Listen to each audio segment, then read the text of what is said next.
Okay, thank you. Good morning, distinguished guests and fellow enthusiastic of digital frontier. Ladies and gentlemen, I'm Guo Jiajie from TCA Grade 11. Today, I'd like to have a speech about the ethical impact of artificial intelligence. Would you like to live in a fully automated day? With the progressive of science, various countries are promoting artificial intelligence technology. How many of you have your own self-driving car? The answer, I think, maybe is a few, right? Because while we hope to enjoy the advancements brought by AI, we're also worried about the potential risks behind. Based on MIT Professor Peel's research on AI, he discusses the ethical and the social dilemmas associated with self-driving cars. These AI-controlled cars will have different decision-making options in crisis situations. According to the study, the car can choose 3 different paths. One is to run into the side of the sidewalk where a person is walking. The second one is to apply the brakes urgently that cause more casualties to people crossing zebra crossing. And the third one is to run into the right side of the road, but there is a wall that causes serious damage to the car, which will also cause life danger to the people inside, not only for the drivers, but also for the passengers. This study brings light concerns about making ethical decisions in cars. Protect the driver or protect the person? Which one is more important? The safety of the passenger or pedestrians? People around the world, especially in the United States, still don't believe in self-driving cars. In the global survey, only 27% of respondents said that they feel safe in self-driving car. Similarly, Peel's research showed that only 26% of Americans think driverless passenger cars are a good idea for the society. This is a very ethical issue, right? We often see the convenience of AI, but when there is a real danger, is the choice of the automatic production within their programs ethical? Nowadays, we don't need to put more emphasis on the power of technology. The updated of algorithms and the integration and the enhancement of databases are the best confirmation. But a new challenge people are facing is whether ethics and morality should be criticized. As Alan Turing, the father of computing and artificial intelligence, put it in his lifetime, can machines think like human beings? Actually, to people in the 1940s, which is World War II, this would have seemed like a ridiculous idea, even impractical. But Turing showed the world that it was possible. Technology is always advancing, so are the people's ideas. But how to make machines AI better at helping people and peacefully coexisting with them is the key issue. In conclusion, as we embrace the marvels of AI, let's remain vigilant about upholding ethics and morality. Alan Turing's legacy reminds us to navigate the future with humanity intact. Let's ensure that as technology progresses, it serves society's greater good, fostering harmony and coexistence. Let us move forward hand in hand, shaping a future where technology and ethics are in a perfect balance. Thank you.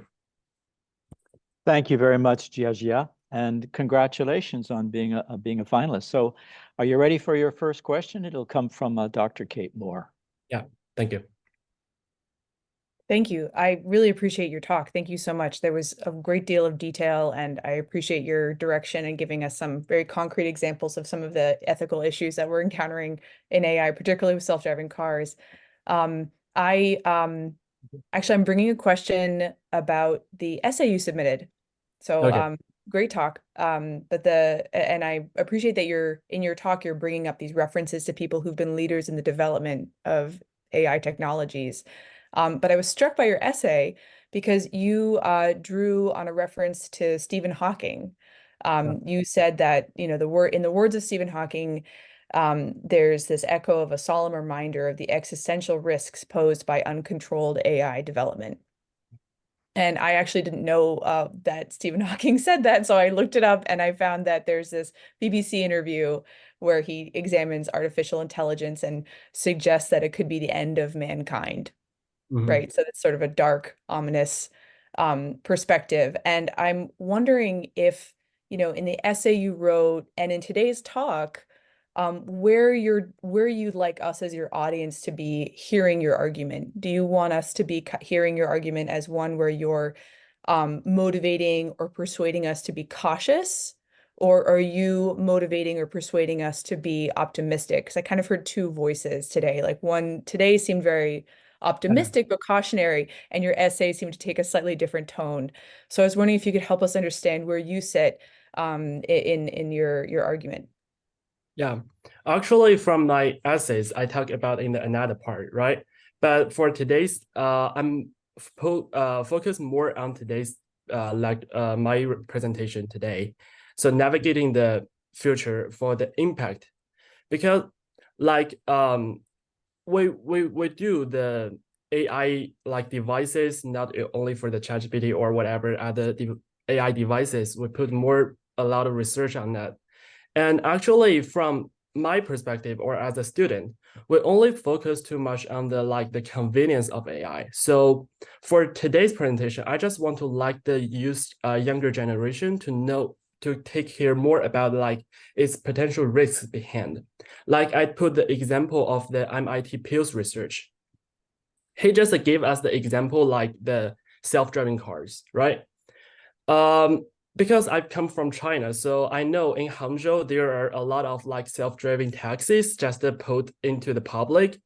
Yeah, it's very convenient and it's very advancing. But actually, what happening behind it is what we need to think about.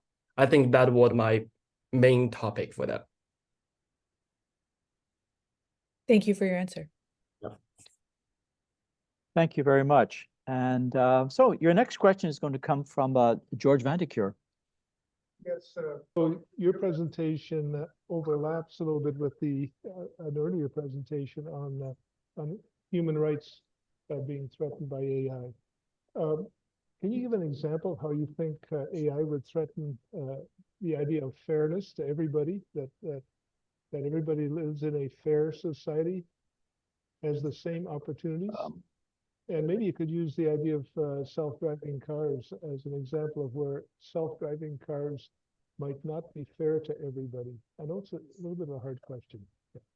Yeah, I think it's really interesting topic for that, because for the self-driving cars, I think from my point of view, I think in China, fairness, I think there are many people can pay for that, right?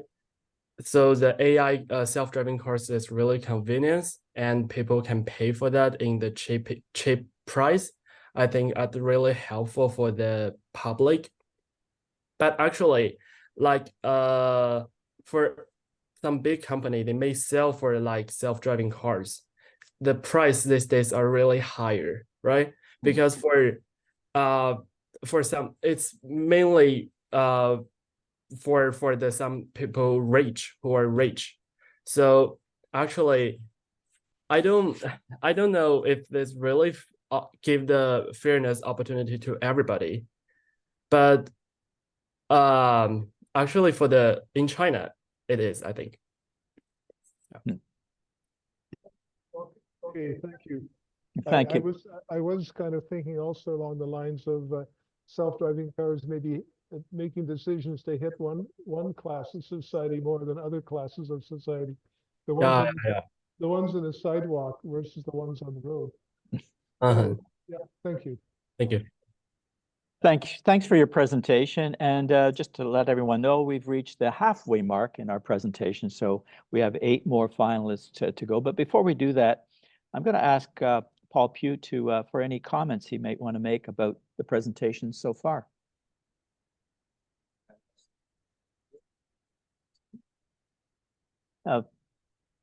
Just waiting, a technical, Okay, there we go. okay, 1 second. Okay, I think it's halfway, and all of you, you made great presentation. We talk about AI from different aspects, from auto drive car, from art, from ethical. So actually, it's very difficult for me to score because you're so good. Okay, thank you, all of you.